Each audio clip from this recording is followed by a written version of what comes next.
pujian bersama memuji-Mu Tuhan. Satukan suara dan nyanyikan sorak kemenangan. Gloria,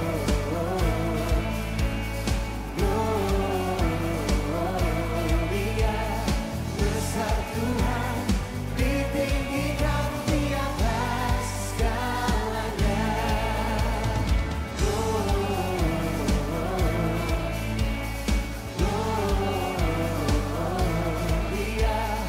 besar Tuhan, ditinggikan puji-Nya.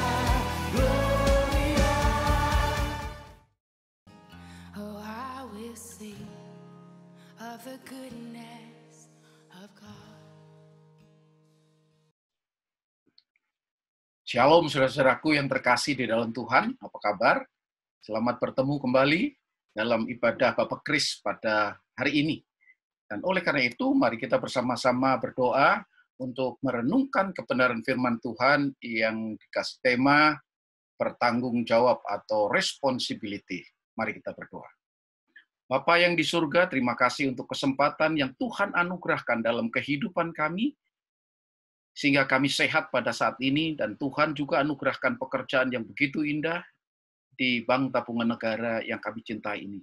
Dan pada saat ini kami rindu mendengarkan kebenaran firman-Mu yang akan menuntun langkah-langkah kehidupan kami sebagai alat-alat di tangan Tuhan. Dan oleh karena itu Tuhan, urapi kami, baik hamba-Mu yang berbicara maupun jemaat-Mu yang akan mendengar, supaya sungguh-sungguh kami diurapi melalui kebenaran firman-Mu, sehingga kami boleh menjadi pribadi-pribadi yang bertanggung jawab.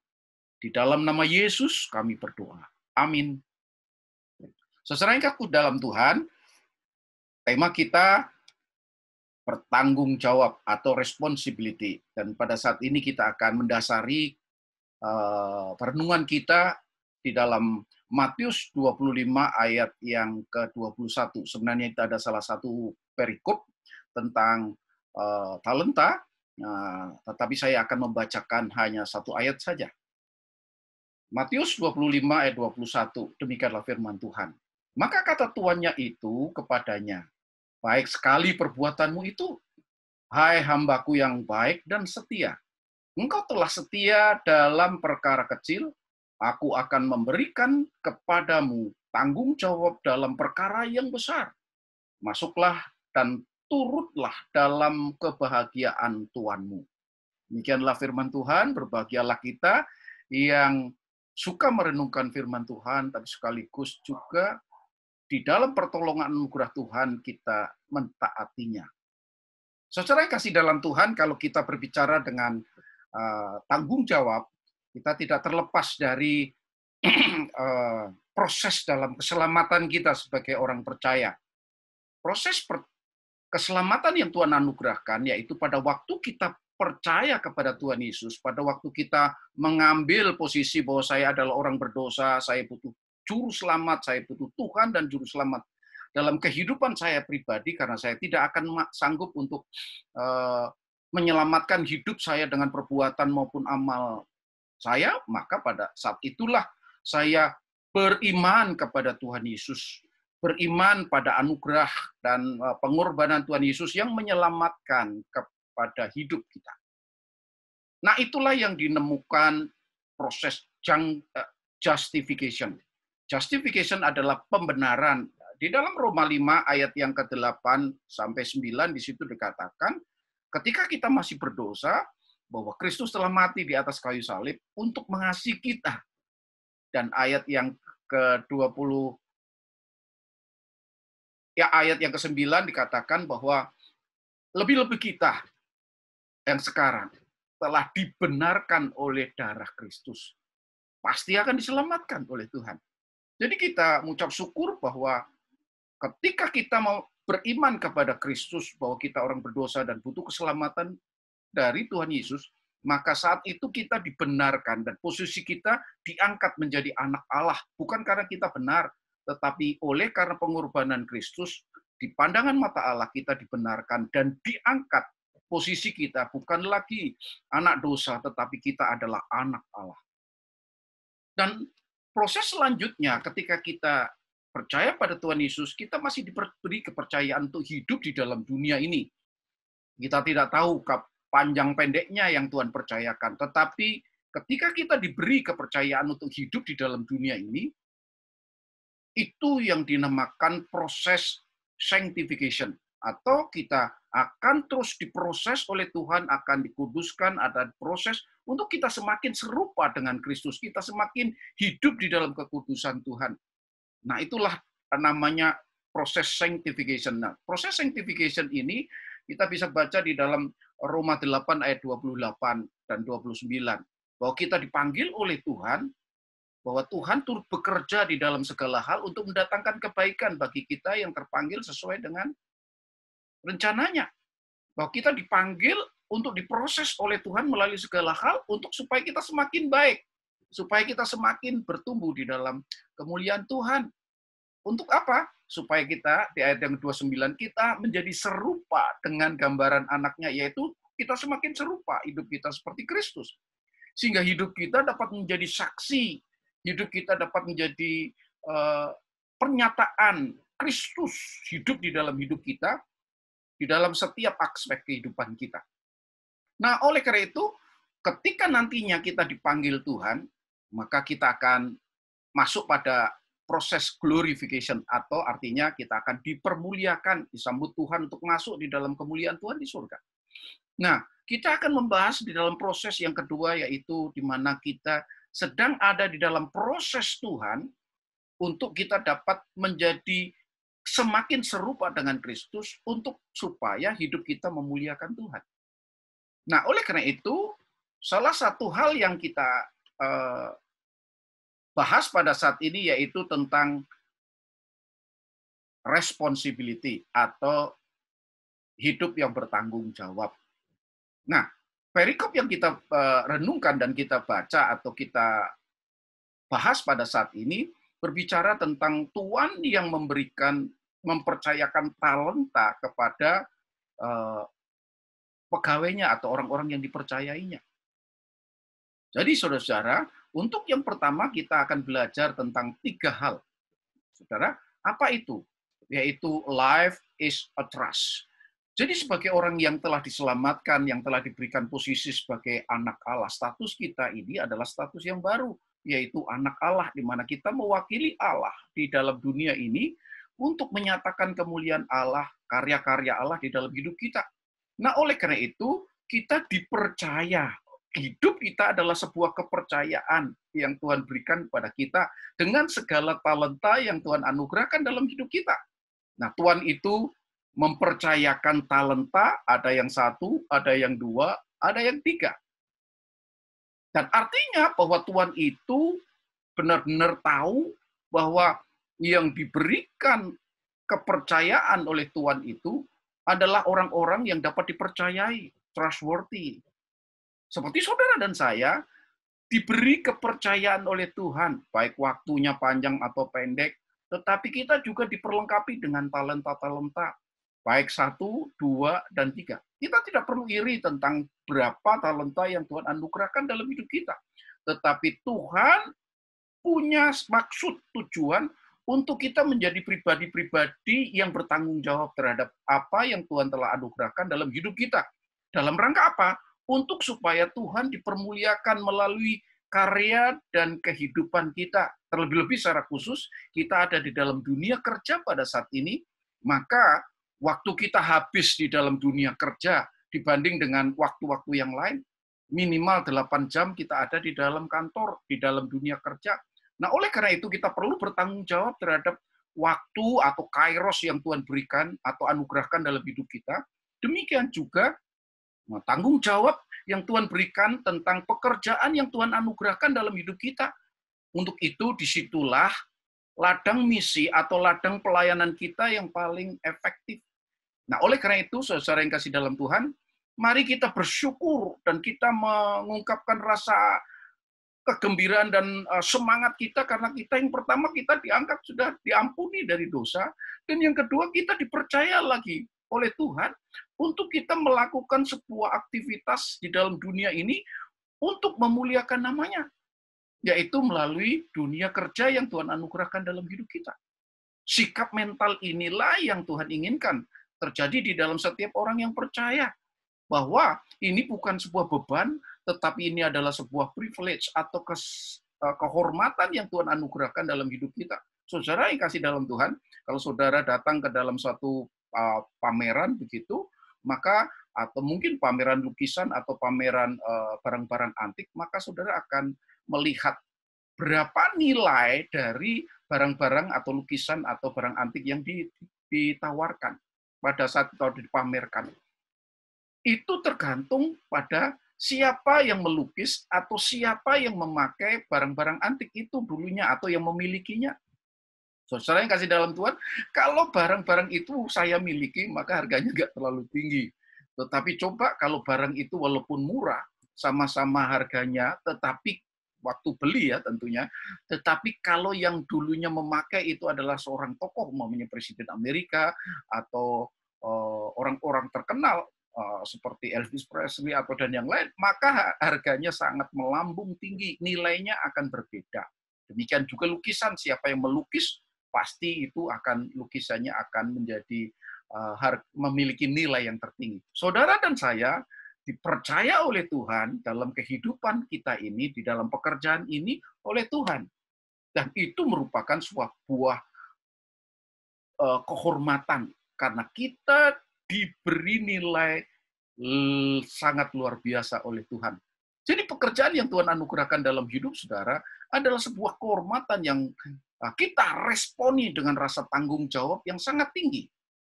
Itu yang pertama yang perlu kita tahu, bahwa sebenarnya Tuhan itu sanggup melakukan semuanya ini. Tetapi kalau Tuhan mau pakai saudara dan saya, itu artinya bahwa Tuhan sangat menghargai saudara dan saya sebagai teman sekerja Allah. Misalnya kasih dalam Tuhan, mari kita lihat ada sebuah statement yang mengatakan demikian, yaitu dari Zig Ziglar. If people like you, they will listen to you.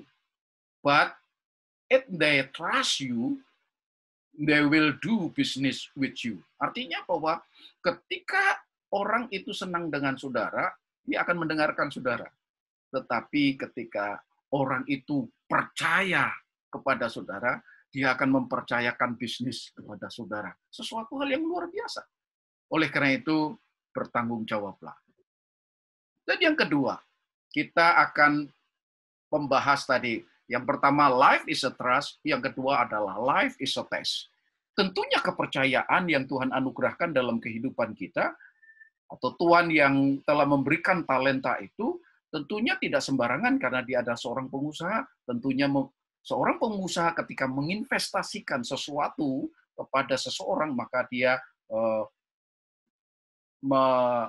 menuntut, yaitu pertanggungan jawab, yaitu karya yang lebih besar atau hasil yang lebih besar. Nah, oleh karena itu, saudara, yang kedua kita akan berbicara tentang life is a test. Kepercayaan itu mengandung sebuah ujian, di mana kehidupan kita ini adalah sebuah kepercayaan yang di mana di dalamnya kita perlu meresponi dengan rasa yang penuh tanggung jawab. Pekerjaan yang Tuhan anugerahkan dalam kehidupan kita adalah talent yang sudah Tuhan berikan dalam kehidupan saudara dan saya. Dan itu kita harus meresponi dengan sebuah sikap tanggung jawab yang tinggi.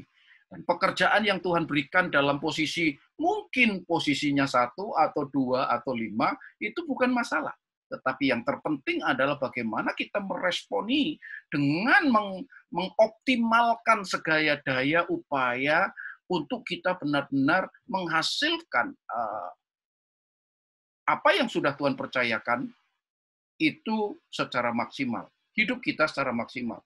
Nah, mari kita melihat bahwa Tuhan itu setelah mempercayakan sesuatu, dia meninggalkan kota itu. Artinya, Tuhan ingin melihat sejauh mana saudara meresponi apa yang sudah Tuhan percayakan dalam kehidupan saudara, yaitu pekerjaan yang sudah Tuhan anugerahkan dalam kehidupan kita, untuk kita responi secara bertanggung jawab. Apakah kita dengan rasa syukur mau benar-benar bekerja secara extraordinary atau tidak, bekerja secara integritas, Untuk apa semuanya itu? Supaya nama Tuhan dipermuliakan. Dan hasilnya nanti dampaknya sangat luar biasa. Nah, saudara-saudara yang kasih dalam Tuhan, kita belajar dari apa yang telah dipercayakan Bapa kepada Tuhan Yesus ketika Tuhan Yesus harus menjalankan misi Bapa di dunia ini. Tuhan Yesus dipercayakan yaitu sebuah misi, pekerjaan, yaitu untuk menyelamatkan umat manusia dari upah dosa, yaitu maut. Jangan lupa bahwa pekerjaan yang Tuhan anugerahkan, misi yang Tuhan anugerahkan kepada Tuhan, percayakan kepada Tuhan Yesus, ini suatu pekerjaan yang tidak mudah, dan ini merupakan sesuatu pekerjaan yang impossible, karena itu sesuatu yang sangat besar dan berat sekali. Tetapi Tuhan Yesus dikatakan bahwa Tuhan Yesus menyelesaikannya, bukan hanya starting well, tetapi Tuhan Yesus adalah finishing well. Artinya bertanggung jawab betul menyelesaikan apa yang dipercayakan oleh Bapaknya, yaitu misi penyelamatan itu dengan luar biasa. Makanya ketika beliau ada di atas kayu salib, dan pada saat itu beliau mengatakan, tetelestai, artinya finishing well, artinya telah selesai, telah genap apa yang menjadi misi Bapa yang diembankan dalam yang harus dipertanggungjawabkan oleh Tuhan Yesus dalam menjalankan penebusan di dunia ini. Demikian juga ada tokoh yang bernama Yusuf. Yusuf juga Tuhan anugerahkan sebuah kepercayaan, aku punya rencana masa depan yang penuh harapan. Kamu akan menjadi seorang pemimpin ke depan yang berdampak bukan hanya untuk umat Israel, tetapi juga untuk umat di dunia ini. Untuk orang-orang yang tidak percaya. Dan apa yang terjadi? Dia percaya kepada Tuhan dan dia sungguh-sungguh menghidupinya.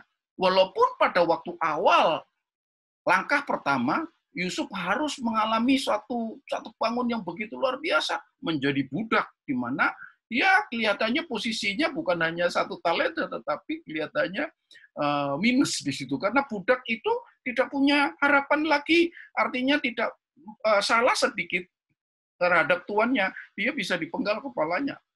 Jadi nasibnya ada di tangan Potifar sebagai tuannya.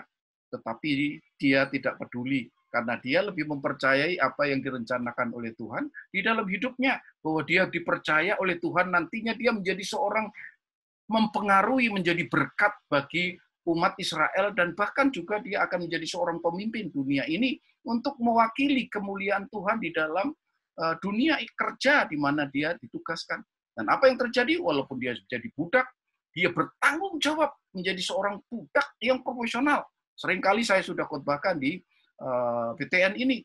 Demikian juga ketika dia naik menjadi manajer, dia menjadi manajer yang terbaik. Dan bahkan dia hidup berintegritas, walaupun Tante Po menggoda-goda untuk supaya dia jatuh di dalam dan tidak bertanggung jawab terhadap apa yang dipercayakan oleh tuannya Potifar, dia tetap bersikukuh, saya tidak mau menyakiti hati Tuhan. Nah, oleh karena itu, saudara yang kasih dalam Tuhan, kita harus memiliki mentalitas bertanggung jawab. Dan bahkan ketika dia harus masuk penjara, dia tetap bertanggung jawab pada Tuhan, dan dia tetap mengerjakan pekerjaannya sebagai narapidana itu secara excellent dan extraordinary, sehingga kepala sipir mempercayakan dia sebagai seorang kepala atau koordinator dari para napi. Dan itu merupakan prestasi yang luar biasa. Dan pada waktu dia ada di dalam posisi yang sangat naif itu, pun dia masih membantu teman-teman juru minum raja dan juru roti raja.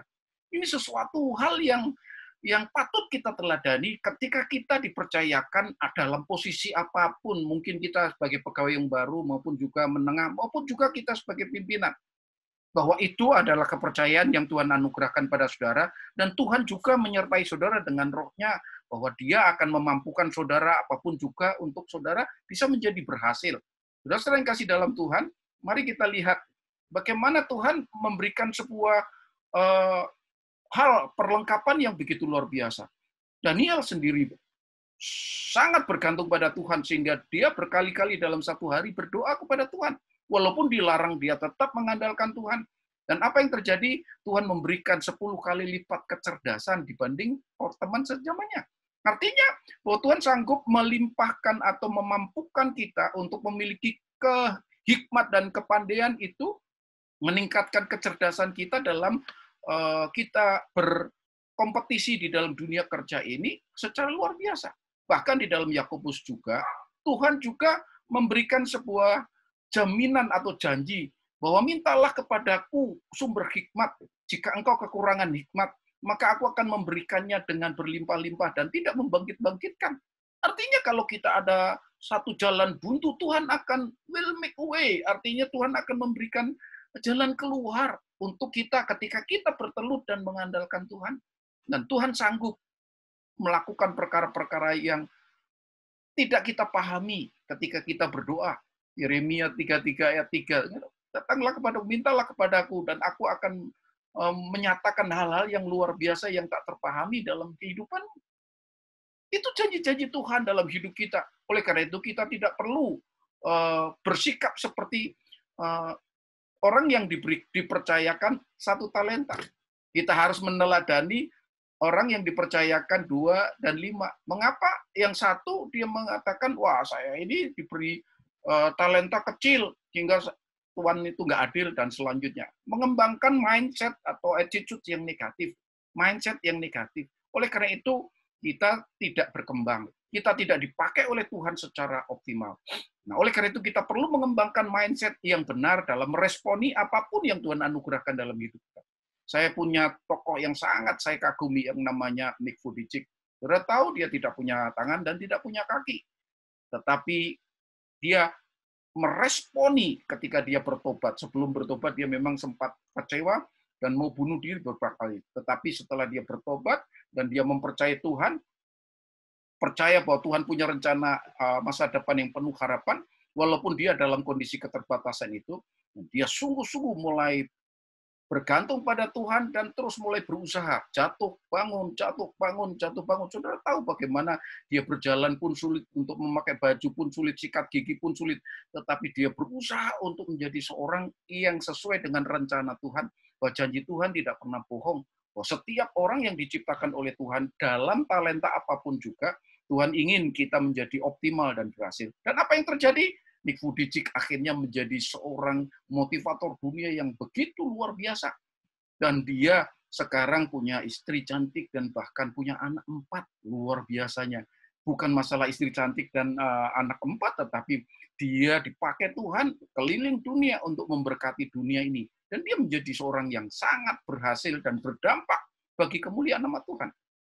Dan yang ketiga, kita akan belajar tentang life is a temporary assignment. Saudara yang kasih dalam Tuhan, life is a trust, life is a test. Kita perlu dites supaya kita bertanggung jawab terhadap apa yang dipercayakan oleh Tuhan dengan bekerja keras, fokus kepada apa yang Tuhan percayakan, dan meminta kepada Tuhan untuk mengoptimalkan kita supaya challenge yang Tuhan berikan pada kita itu menjadi optimal dan berbau harum bagi kemuliaan nama Tuhan. Dan yang ketiga, tentunya Tuhan itu datang kembali dan meminta pertanggungjawaban jawab. Dan di situ ada 2, yaitu punishment dan reward. Reward and punishment itu sesuatu hal yang lupa. Kalau kita bekerja dengan secara bertanggung jawab, berintegritas, dan dengan bersemangat gigit untuk meningkatkan kemampuan kita di dalam pertolongan dan anugerah Tuhan, maka kita akan menjadi seorang yang profesional. Kita akan menjadi orang yang memiliki dampak karya yang begitu spektakuler. Nah, oleh karena itu, maka wajar kalau pimpinan kita akan memberikan reward pada kita dengan kenaikan gaji atau kenaikan posisi-posisi tanggung jawab yang lebih tinggi. Demikian juga Tuhan itu memuji Tuhan. Baik sekali perbuatanmu, engkau telah setia dengan perkara-perkara kecil, maka Tuhan itu mau mempercayakan perkara-perkara yang lebih besar. Dan bahkan bukan hanya itu, Tuhannya mau menyambut dia di dalam pesta kemuliaannya yang luar biasa. Tuhan berjanji bukan hanya untuk nantinya kita masuk surga, hidup kekal saja.